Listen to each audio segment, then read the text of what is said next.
Sadgurunath Maharaj Ki Jai, and welcome to Jagadambe Reads the Holy Books of India, ShrimadBhagavatam311.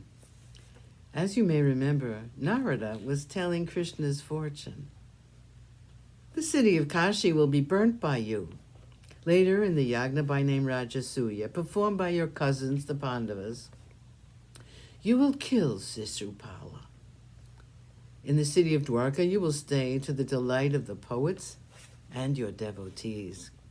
You, who are Kala himself, will later realize the reason for your coming to earth, to lessen the burden of the earth and to relieve her. You will then be charioteer of your cousin Arjuna, and you will destroy Akshokini after Akshokini of armies during the great war that is to be fought in Kurukshetra.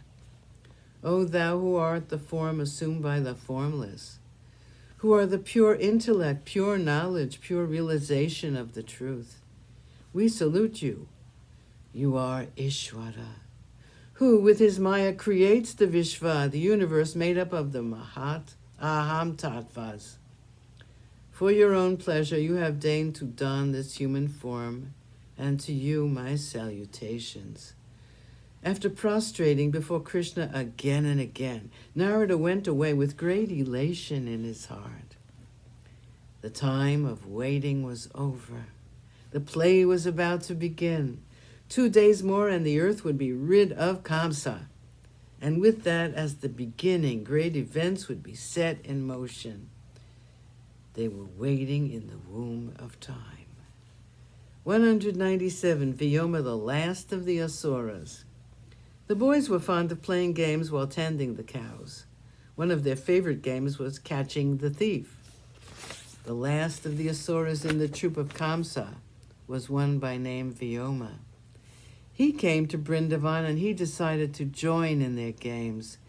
The game was simple. Some of the boys would pretend that they were goats and go about fearlessly.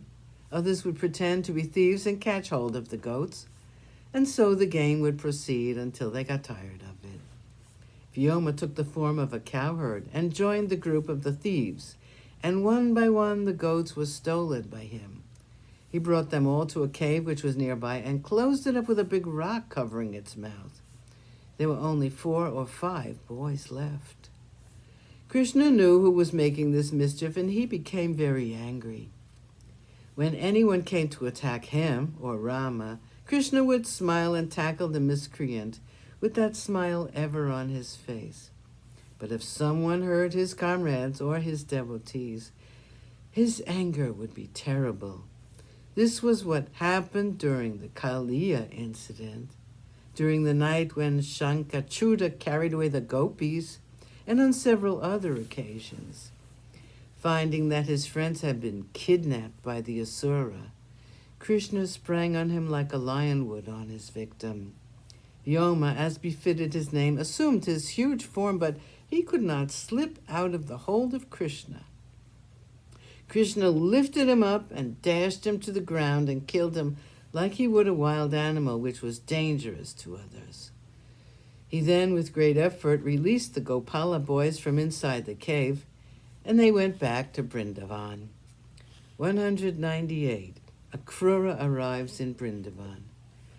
Akrura spent a sleepless night. He was so excited at the thought of seeing Krishna and Rama in person.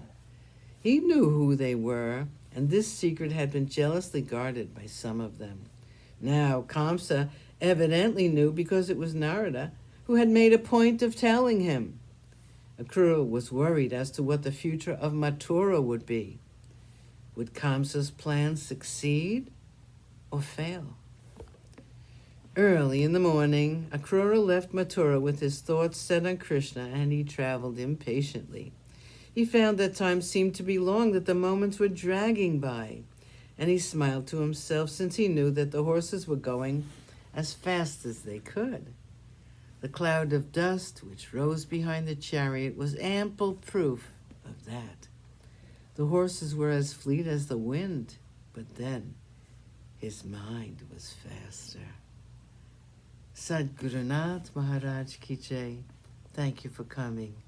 I hope you come again.